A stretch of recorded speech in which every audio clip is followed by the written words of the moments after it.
할렐루야. 네, 오늘 우리 예수품교회 창립 2주년 기념 예배에 나오신 여러분들 진심으로 환영하고 축복합니다. 주님의 평화가 우리 모두의 심령 위에 임하기를 간절히 바랍니다. 우리 좌우의 분들과 한번 이렇게 인사하시죠.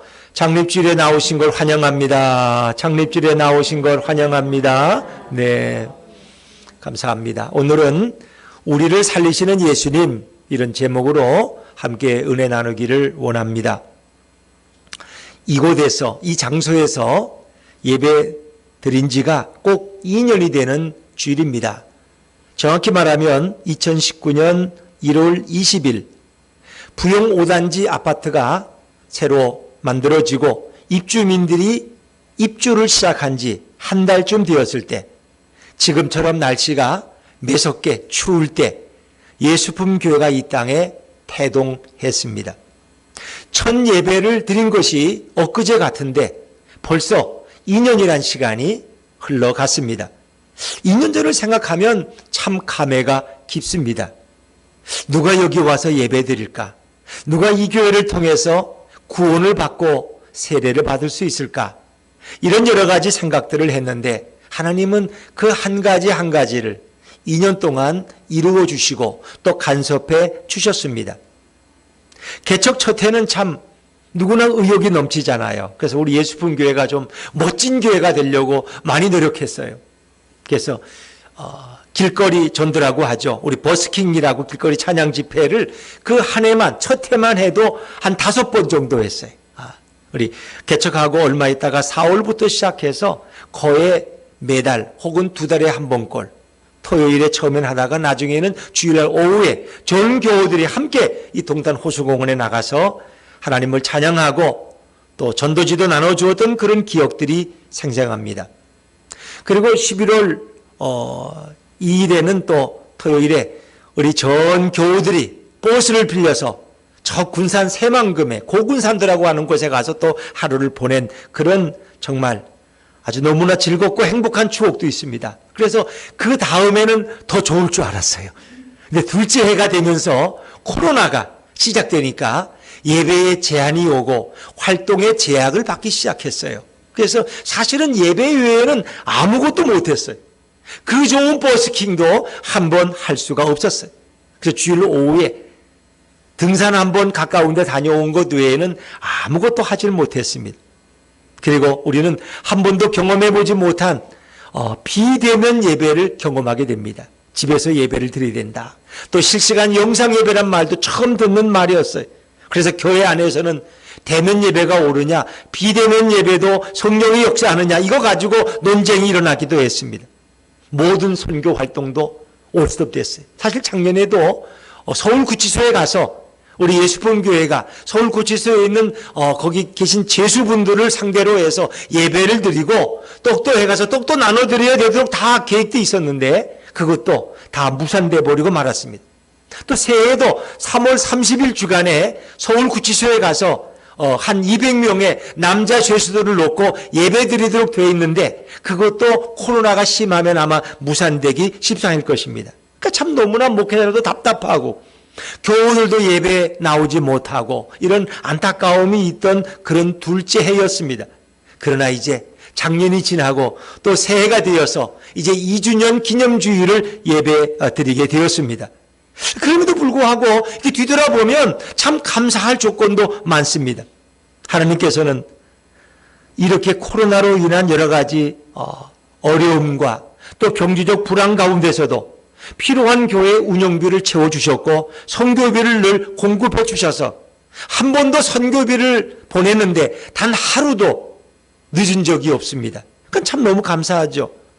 물론 지난 1년을 돌아보면 특별히 서로의 생각의 차이로 우리 교회 공동체를 떠난 또 몇 가정이 있는 것을 저는 안타깝게 생각합니다. 그러나 하나님께서는 또 새로운 성도들을 보내주셔서 이 빈자리를 채우게 하셨습니다. 예수품 교회의 이 개척 철학 중에 하나가 늘 흘려보내는 교회가 되자는 것입니다.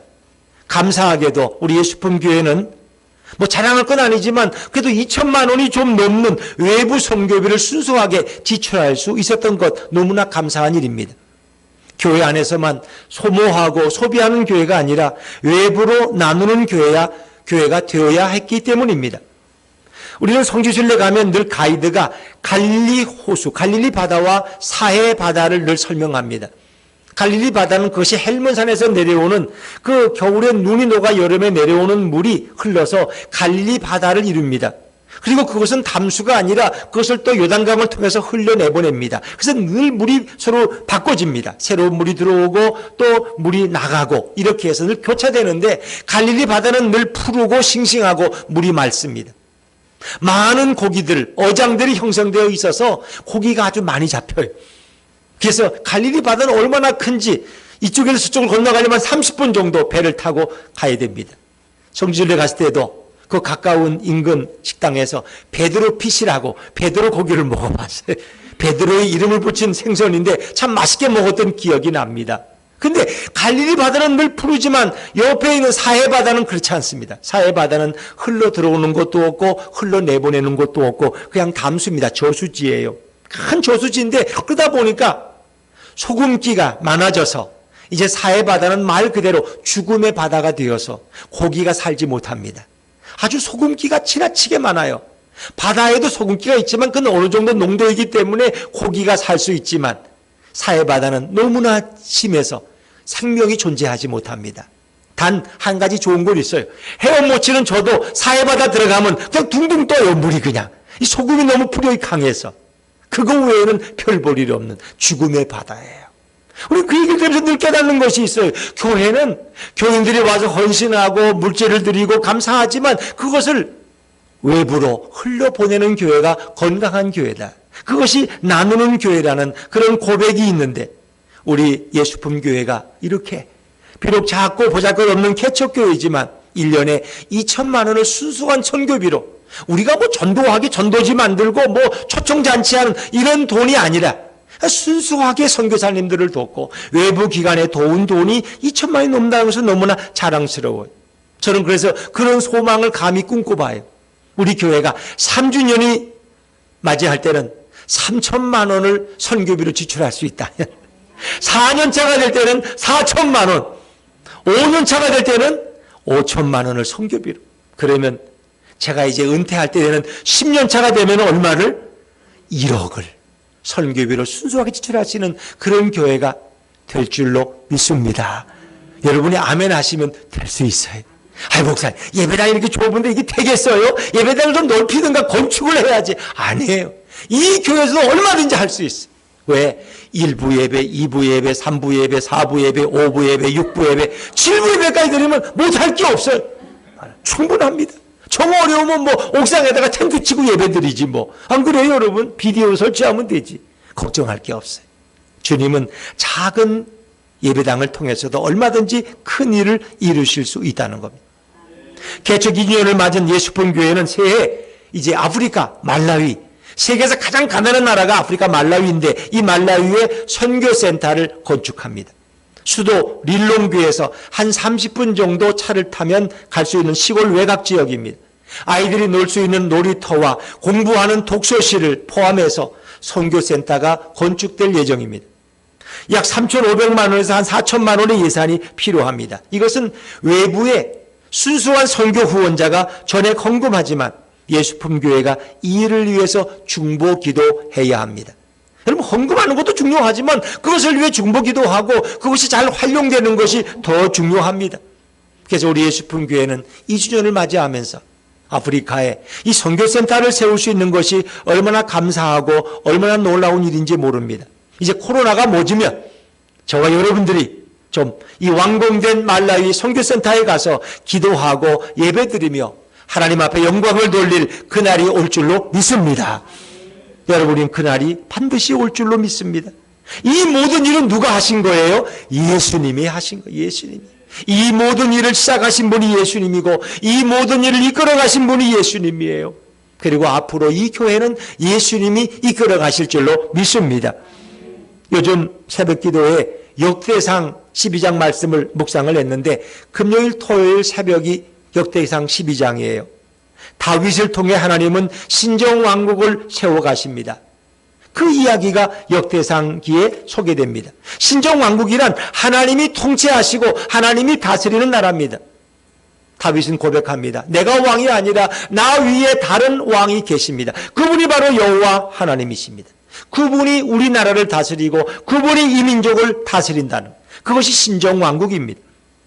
장차 메시아가 오시면 이루실 하나님의 나라의 예표가 되는 것이 이스라엘의 신정왕국입니다. 다윗 왕도 이 땅에 오시는 메시아 예수 그리스도의 예표가 되기 때문에 우리는 다윗을 귀하게 여기는 것입니다. 다윗이 구약에서 이름난 왕이 되는 것은 이 땅에 오실 예수님을 미리 모델로 보여주기 때문입니다. 다윗 왕도 어려운 때가 많았어요. 그는 사울 왕에게 핍박을 받고 미움을 받아서 이리저리 도망 다닐 때 하나님께서는 다윗을 돕는 자들을 속속 보내십니다. 베냐민 지파의 용사들이 다윗에게 몰려옵니다. 사실 사울 왕이 베냐민 지파입니다. 같은 동족이 왕임에도 불구하고 그들은 유다 지파 출신인 다윗을 돕기 위해서 하나님이 그들을 보내십니다. 각 지파의 용사들은 요단강이 홍수로 범람하는 몸에 거두는 시기 3, 4월이었지만 그 위험한 강을 건너서 다윗에게로 와서 힘을 보태고 합류합니다. 아마세라는 장수는 성령 충만한 장군으로 성령에 이끌리어서 다윗에게 합류해서 큰 힘이 됩니다. 그리고 그는 나중에 다윗의 군대 장관이 됩니다. 므낫세 지파의 천부장들은 다윗이 블레셋의 시글락이라는 곳에 거주하고 있을 때 다윗을 도우러 달려와서 위기에 빠진 다윗을 이끌어내고 큰 힘이 됩니다. 이 모든 일을 행하신 분이 누구예요? 바로 우리 주님이십니다. 근데 그렇게 달려온 분들의 공통점이 있습니다. 그들은 한결같이 활과 창을 다루는 데 무예에 능한 자들이고 용기 있는 자들입니다. 그들은 두 마음을 품은 자들이 아니라 오직 하나님만을 사랑하는 한 마음을 가지고 다윗과 협력했습니다.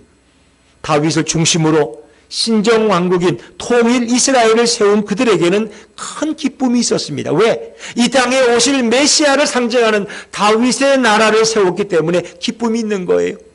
저는 오늘 예수품 교회는 바로 하나님의 나라를 세워가는 교회입니다.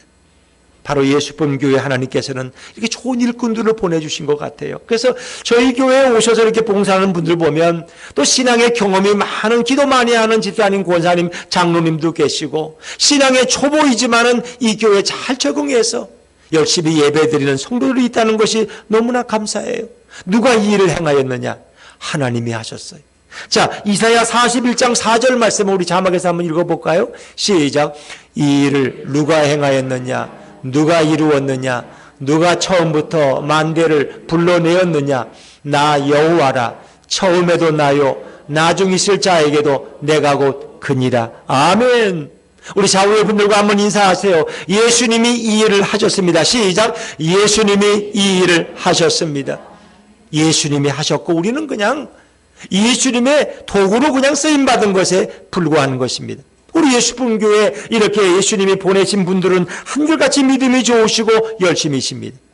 우리 예수님께서는 마치 이렇게 핀셋으로 찝어서 성도님들을 보내주신 것 같은 그런 착각이 들 때가 많이 있어요. 저는 어제도 이 예배당에 와서 이렇게 2년 전을 이렇게 생각하면서 예수님께 이런 질문을 했어요. 예수님, 이 땅에 교회가 많은데 왜 꼭 하필이면 예수품 교회를 세우셔야 되나요? 동탄에도 큰 교회가 많고 상가에 수많은 교회들이 너무 많을 정도인데 왜 예수품 교회가 꼭 필요하셨나요? 그럼 예수님이 이런 말씀하셨어요. 야, 예수품 교회가 있기 때문에 너희 예수품 교회에 와서 세례받은 새로운 영혼들이 있지 않느냐. 이 교회에 출석하는 장기붕 성도님이나 장인선 성도님 같은 분들이 예수를 믿기로 작정하고 세례받고 열심히 예배하고 오늘 일부의 대표 기도까지 했는데 예수품 교회가 없다면 어떻게 그런 일이 가능하겠습니까? 만약 예수품 교회가 없다면 저기 앉아있는 우리 이은미 집사님이 와서 이렇게 열심히 찬양하며 예배할까? 교회가 너무 실망해서 10년 동안 교회를 등지고 교회는 쳐다보지도 않고 살아갔던 우리 집사님이 이렇게 예수품 교회에 나와서 다시 예수님을 영접하고 내가 예수님이 아니면 이제 살 수가 없다고, 나는 예수님과 영원히 동행하며 살겠다고 고백할 수 있는 일이 어찌 가능할까? 예수품 교회가 있기에 중동 사하라 사막의 땅 모리타니의 심재원 선교사님을 우리가 기도하고 도울 수 있고, 아프리카 말라위의 김주원 선교사님을 돕고, 캄보디아의 김영기 선교사님과 그가 돌보는 아이들 3명을 우리가 매달 지원할 수 있고, 또한 기갑여단 봉계교회를 섬기는 천상우 군목님을 우리가 위해서 기도하고 그의 목회 사역을 도울 수 있고, 또 킴을 통해서 이스라엘 선교에 동참하고, 우리가 어떻게 그럴 수 있을까? 지난 성탄절에 여러분이 들으신 헌금을 통해서는 필리핀의 가난한 빈민들, 코로나 때문에 그분들이 먹을 게 부족해서 어려움 당할 때 우리가 선교사님을 통해서 어떻게 쌀을 전할 수 있었을까? 탈북해서 한국에서 고등학교 과정을 공부하는 학생들에게 우리가 작은 도움을 줄 수 있는 것은 예수품 교회가 있었기 때문이 아닙니까? 또 DL 카페를 통해서 이 지역에 사는 분들이 예수를 믿다가 중단하고 또 예수님을 믿지만 답답한 분들이 그래도 DL 카페를 통해서 예수님을 조금씩 알아갈 수 있다면 우리 예수품 교회 존재 이유는 너무나 분명한 게 아니겠습니까? 그래서 예수품 교회는 정말 건물을 세우는 교회가 아니라 그리스도의 몸을 세우고 하나님의 나라를 세워가기를 주님의 이름으로 축원합니다. 저는 그런 교회가 됐으면 좋겠어요. 건물을 세우는 교회, 그게 자랑하는 것이 아니라 그리스도의 몸을 세우는 교회, 그리고 하나님의 나라를 세워가는 교회가 돼야 돼요. 예수품 교회는 교세를 확장시키는 교회가 아니라 예수님의 선한 영향력을 넓혀가는 그런 교회가 돼야 할 줄로 믿습니다. 하나님이 2년 동안 예수품 교회를 도와주셨어요. 이제 개척 꼭 2년이 되는 그런 예수품 교회가 1년 동안 살림살이를 돌아보니까 그 어려운 가운데서도 1억이라는 돈을 집행할 수 있었던 게 너무 상상이 안 돼요. 매주 이렇게 들어오는 헌금을 봐서는 어떻게 이렇게 될 수 있나. 근데 지나고 보면 하나님이 그렇게 역사하신. 코로나 때문에 때로 헌금이 줄 때는 외부에서 어떤 권사님이 기도하다가 마음의 감동이 와서 500만 원을 선교헌금으로 보내고, 오히려 우리 교회에 또 어떤 권사님은 또 이렇게 적금을 탔다고 100만 원을 또 보내고, 이런 분들이 또 이렇게 여러 명 있어요. 그런데 그것이 뭐 1억의 큰 부분은 아니에요. 여러분들이 마음에 결단하고 헌금을 드리고 감사하고 11조를 드린 그것이 1억이라는 예산을 집행할 수 있는 그런 교회로 하나님이 세워주신 거예요. 저는 이 땅에서 왜 예수품 교회가 필요한가 늘 되묻습니다. 한마디로 영혼을 살리기 위해서 이 교회가 필요합니다. 예수품 교회가 존재하는 이유는 예수님이 행하신 지상사역에서 우리는 그 근원을 찾을 수 있습니다. 예수님이 이 땅 오셔 활동하실 때 어떻습니까? 회당장 야이로의 죽은 딸을 살려내십니다. 달리다 그럼 소녀야 일어나라 그래 죽었던 딸이 벌떡 일어나서 음식을 먹었어요. 예수님께서는 나인상 과부의 외아들이 죽어서 상여에 실려나갈 때 예수님이 그 상여를 세우시고 불쌍히 여기시며 젊은이여 일어나라 그랬더니 죽었던 젊은이가 벌떡 일어났어요. 예수님은 그 영혼과 육체를 살리셨습니다. 예수님은 우리를 살리기 위해서 이 땅에 오신 것입니다. 교회란 바로 죽어가는 영혼, 죽은 영혼을 살리기 위해서 교회가 존재합니다. 이보다 더 우선되는 목적은 없습니다. 교회가 뭐 목사 한 사람 벌어먹이기 위해 존재합니까? 아닙니다. 교회는 뭐 성도들에게 무슨 집사님, 권사님, 안수집사님, 장로님 타이틀을 명예롭게 주기 위해서 교회가 존재합니까? 그렇지 않습니다.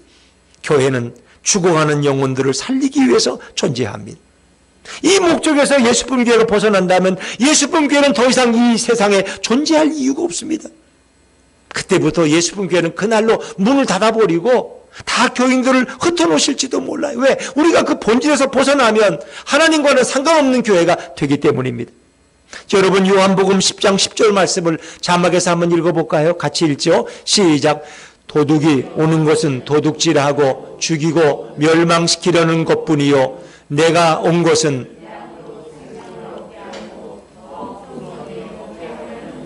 아멘. 예수님이 오신 목적은 뭐예요?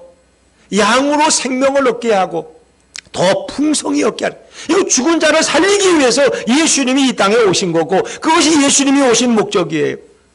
디모데전서 2장 4절 말씀 우리 여기 우측에 있는데 한번 읽어보시겠어요? 하나님은 시작.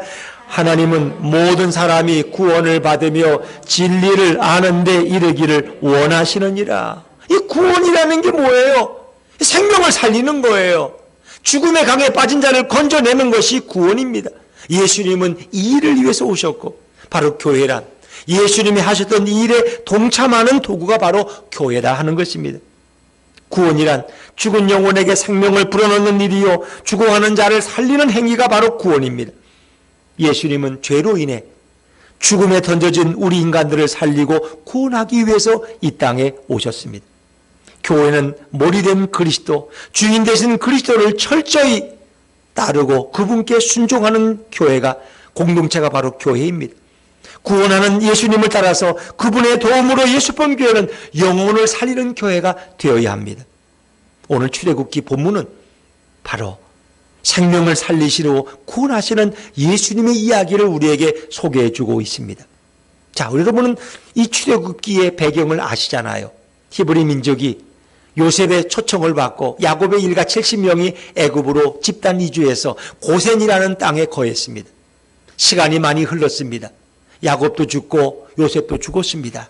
그러나 이스라엘 백성은 기하급수적으로 번성해서 그 숫자가 애굽인들을 능가할 정도가 되었어요. 애굽의 왕인 바로는 마음에 두려움을 갖습니다. 히브리 민족을 그냥 두었다는 안 되겠어. 우리 민족을 삼켜버릴지도 몰라, 이놈들을. 그래서 그때부터 그들을 괴롭힙니다. 괴롭혀도 더 그들은 번성해 갑니다. 마지막엔 바로가 어쩔 수 없이 시브라와 부하라는 히브리 산파들을 불러서 너희가 히브리 여인들의 아이를 받을 때 남자아이면 아무도 모르게 목을 졸라 죽여라. 여자아이는 살려더라. 우리 식모로 쓸 테니까. 그런데 히브리 산파들은 하나님의 음성을 듣고 하나님을 더 두려워하여 그렇게 할 수가 없었어. 바로는 그것도 실패했어.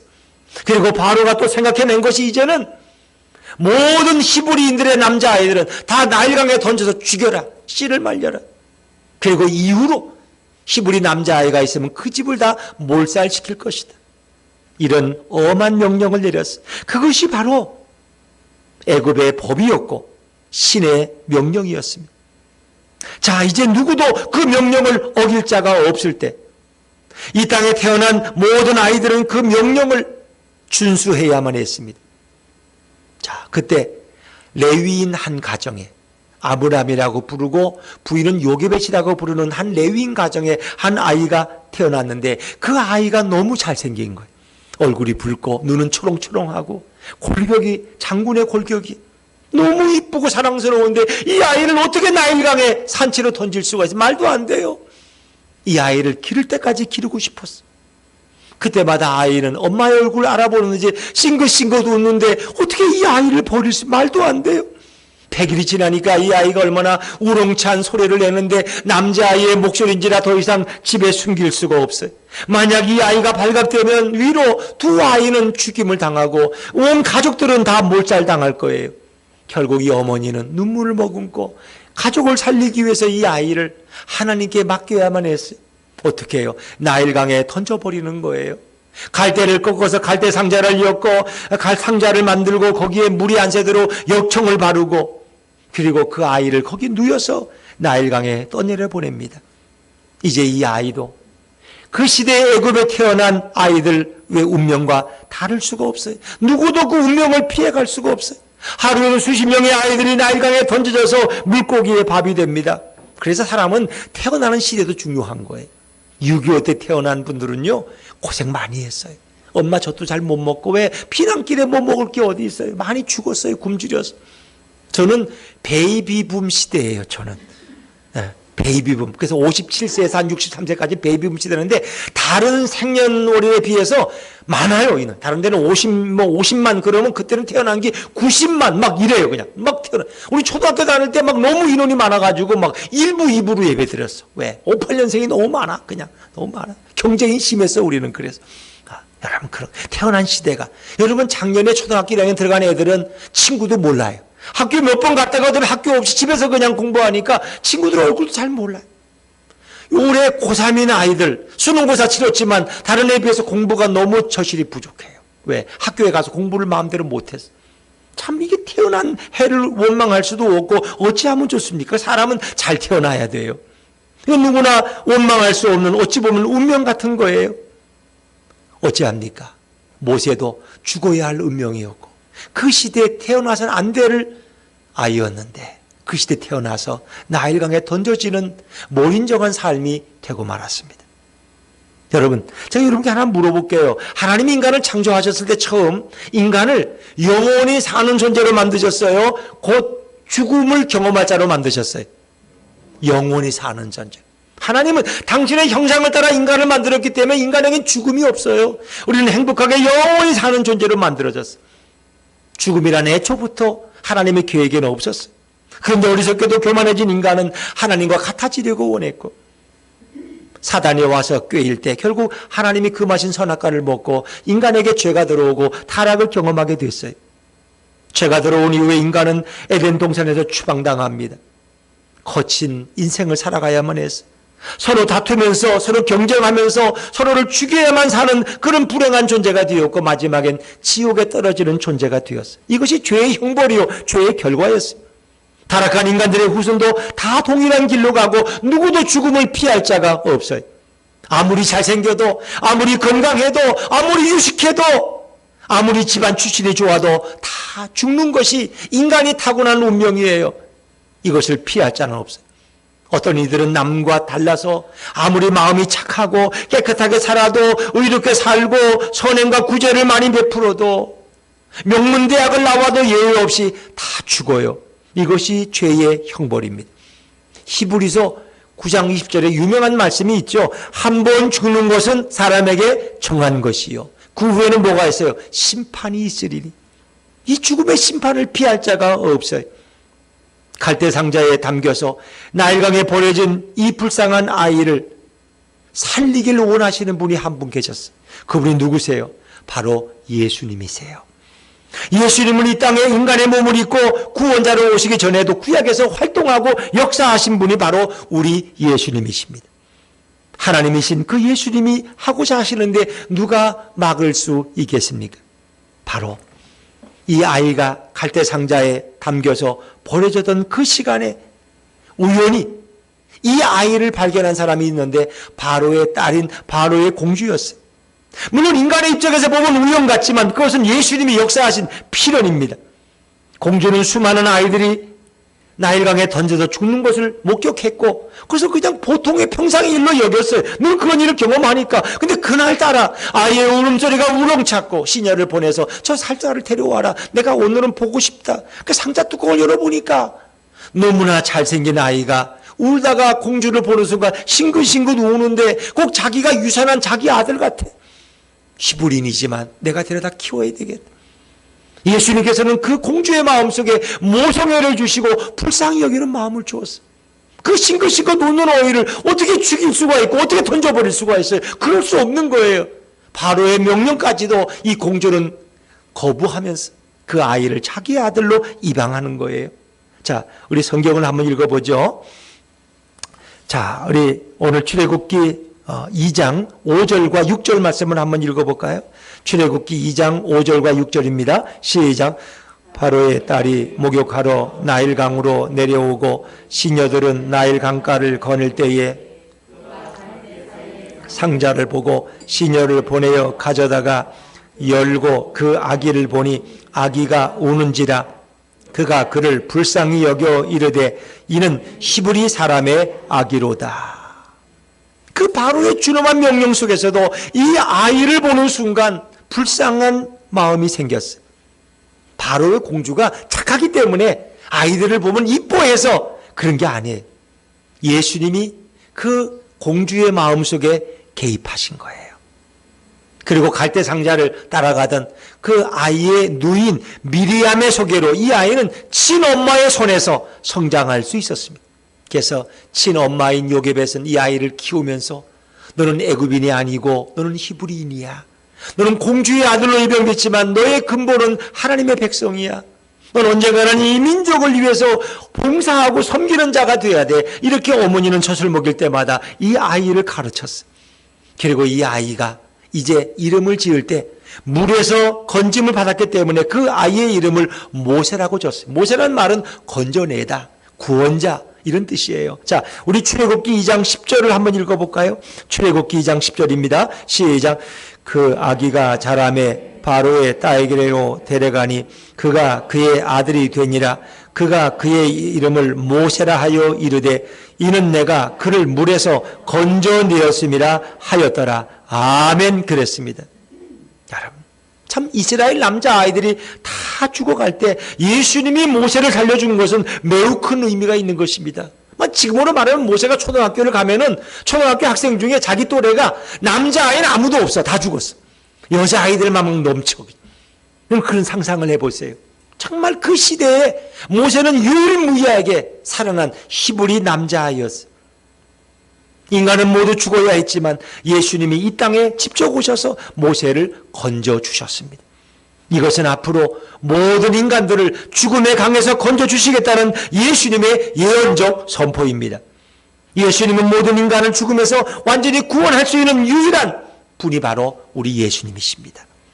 생명을 창조하신 그분이 어찌 생명을 살릴 수 없겠습니까? 예수님은 인간들을 죽음에서 건져내기 위해 이 땅에 인간의 몸을 입고 내려오신 전능한 생명의 하나님인 것을 믿으시기를 바랍니다. 예수님이 건져주시면 모든 인간들은 다 모세처럼 살 수 있습니다. 근데 우리가 여기서 기억하고 넘어갈 중요한 진리가 있습니다. 모세를 나일강에서 건져내어 살아나게 된다면 그를 건진 자는 반드시 죽어야 한다는 것입니다. 모세를 대신해서 누군가가 나일강에서 죽어야 합니다. 하나님의 죽음의 진노와 형벌을 피할 자는 아무도 없습니다.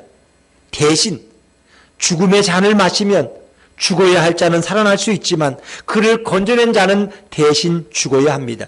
우린 이것을 대속의 죽음이라고 부릅니다. 그래서 예수님은 모세를 건져내어 살려주면 안 됩니다. 왜? 예수님이 모세를 건져내었기 때문에 예수님이 모세 대신 십자가에서 죽어야만 했기 때문입니다.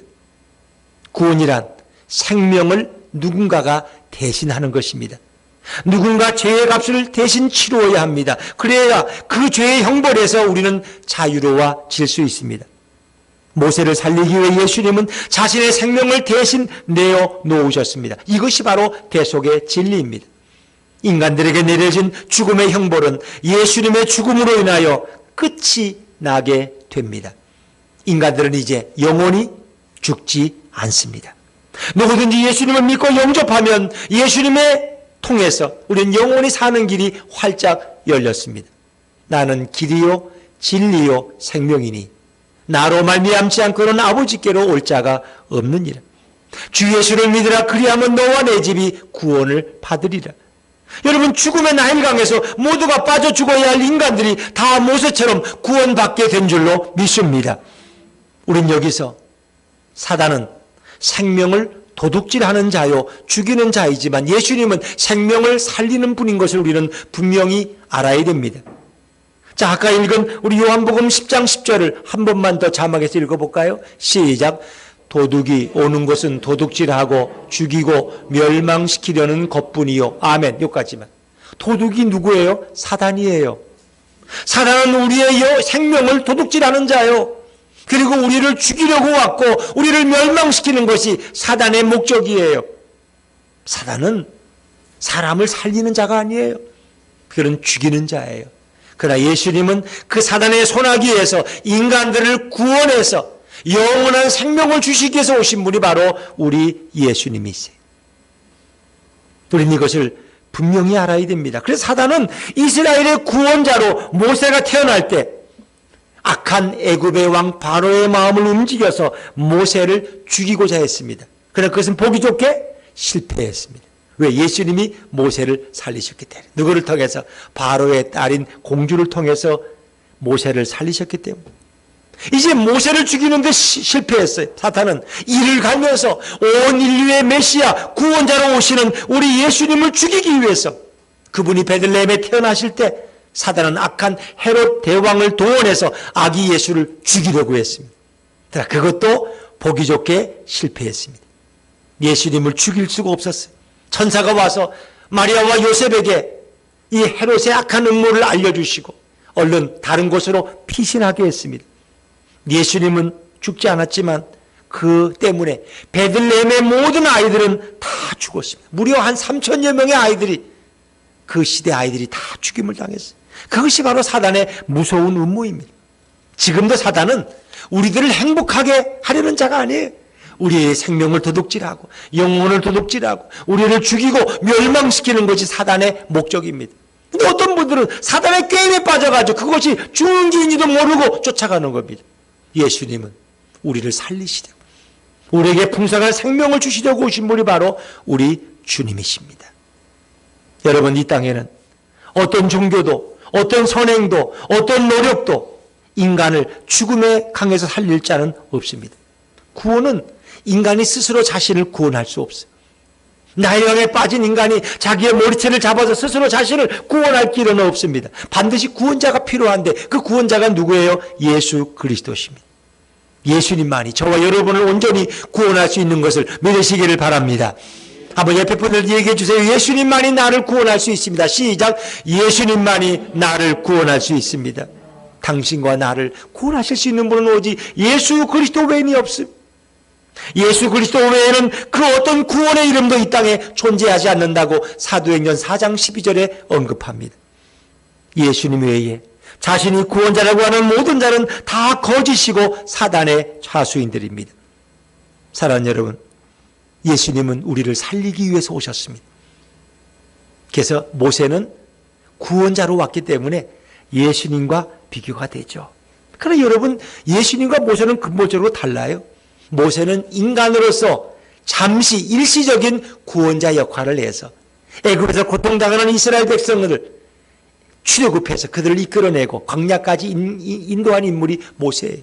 그러나 예수님은 모세가 예표했던 그 본래적인 메시아로 이 땅에 오셨어요. 그리고 우리를 위해 십자가에 죽으심으로 전 인류를 구원하신 분이 예수님이에요. 모세와 예수님은 근본적으로 달라요. 인간은 누군가를 위해 대신 죽을 수 없어요.